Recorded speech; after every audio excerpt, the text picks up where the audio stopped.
ఒక అడవిలో ఒక సింహం ఉండేది. అది చాలా బలంగా, గర్వంగా ఉండేది. అన్ని జంతువులను భయపెట్టి వేటాడి తినేది. ఏ జంతువు కూడా దానికి ఎదురు చెప్పే ధైర్యం చేయలేదు.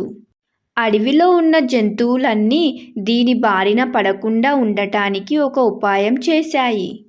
రోజుకొక జంతువు సింహం దగ్గరకు స్వయంగా వెళ్ళి దాని ఆకలి తీర్చడానికి సిద్ధపడ్డాయి. ఈ ఒప్పందానికి సింహం కూడా అంగీకరించింది. కొన్ని రోజులు గడిచాయి. ఒకరోజు ఒక ముసలి నక్క వంతు వచ్చింది. నక్క చాలా తెలివైనది, కానీ సింహం దగ్గరకు వెళ్ళడానికి భయపడింది. కానీ అది ఒక ఉపాయం ఆలోచించింది. అది చాలా ఆలస్యంగా సింహం దగ్గరకు వెళ్ళింది. సింహం కోపంతో, "ఏం ఇంత ఆలస్యం చేశావు? నీ కోసం నేను ఎంతసేపు వేచి ఉన్నానో తెలుసా?" అని గర్జించింది. నక్క శాంతంగా, "మహారాజా, నేను ఆలస్యం కావడానికి కారణముంది. నేను మీ దగ్గరకు వస్తుండగా దారిలో మరో సింహం ఎదురైంది. అది ఈ అడవికి రాజు నేనే.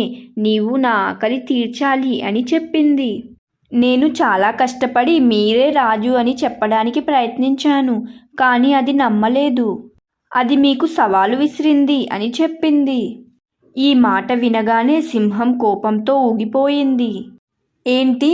నా అడవిలో మరో సింహం ఉందా? ఎక్కడ ఉంది?" అంది. "నాకు చూపించు" అని అడిగింది. నక్క సింహాన్ని ఒక పాత లోతైన బావి దగ్గరకు తీసుకెళ్ళి, "అది ఈ బావిలోనే ఉంది" అని చెప్పింది.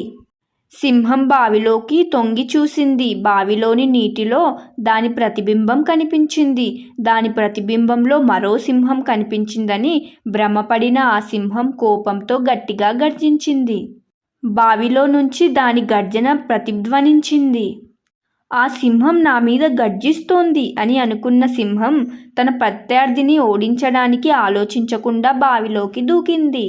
దాని అహంకారంతో ఆలోచించే శక్తిని కోల్పోయింది. సింహం బావిలోకి దూకి బయటకు రాలేక నీటిలో మునిగి చనిపోయింది.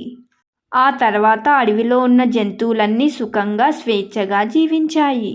నీతి: గర్వం మనిషిని నాశనం చేస్తుంది. తెలివి శక్తి కన్నా గొప్పది. అంతే ఫ్రెండ్స్, ఈ వీడియో కనుక మీకు నచ్చినట్లయితే లైక్ చేయండి, షేర్ చేయండి, కామెంట్ చేయండి.